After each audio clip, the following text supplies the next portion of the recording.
84 లక్షల జీవరాశులు ఉన్నాయని మన పెద్దలు చెబుతూ ఉంటారు. అలాంటి జీవరాశుల్లో మానవుడికి ఉన్నతమైన స్థానం ఉంది.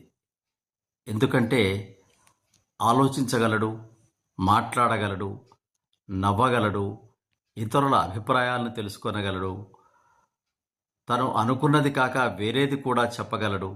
ఇలా రకరకాలైనటువంటి ప్రత్యేకతలు మానవుడికి ఉన్నాయి.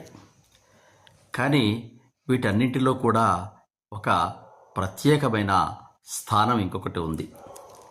పరోపకారాయ ఫలంతి వృక్షాః అన్నట్లు మానవులకు మంచి చేయడానికే ప్రకృతి అంతా సహకరిస్తుంది. అలాగే మానవుడు కూడా తను పుట్టిన తర్వాత చనిపోయేలోపు ఈ జీవనయానంలో కొంతమంది సన్మిత్రులను సంపాదించుకోవాలి, వారితో సహజీవనం చేయగలగాలి, చక్కగా జీవనయానాన్ని ఆనందంగా గడపగలగాలి. దానికి సహృదయత చాలా ముఖ్యమైనది. తన కోసం తాను జీవించడంలో పెద్దగా ఆనందం ఉండదు.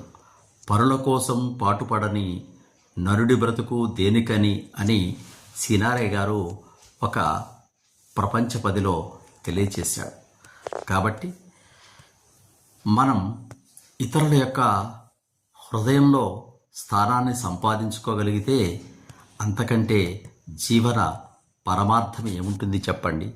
అందుకే ఈ సూక్తిలో the most valuable and real property is the space you occupy in other people's heart. మనం ఈ లోకంలో సంపాదించుకునే ఆస్తిపాస్తులన్నీ కూడా ఈ లోకంలోనే వదిలిపెట్టి వెళ్ళిపోవలసిందే. కానీ నలుగురితో మంచి అనిపించుకోండి అని పెద్దలు అంటూ ఉంటారు. అంటే ఏమిటంటే మనం చనిపోయిన తర్వాత అయ్యో ఎంతోమందికి సహాయ సహకారాలు అందించాడు, ఇలాంటి వ్యక్తి వెళ్ళిపోయాడు, ఎందరి హృదయాల్లో అతని యొక్క జ్ఞాపకాలు, అతని యొక్క మంచి గూడు కట్టుకొని ఉంది అని కొన్ని హృదయాలు గనక ఆ వ్యక్తి కోసం స్పందించగలిగితే, ఒక కన్నీటి చుక్కను రార్చగలిగితే, అయ్యో అనగలిగితే, ఇంకా 4 కాలాలు బ్రతికితే బాగుండు, ఎంతోమందికి సహాయం అందించేవాడు అనేటువంటి భావాన్ని గనక వ్యక్తీకరింపగలిగితే ఆ జీవితం ధన్యం.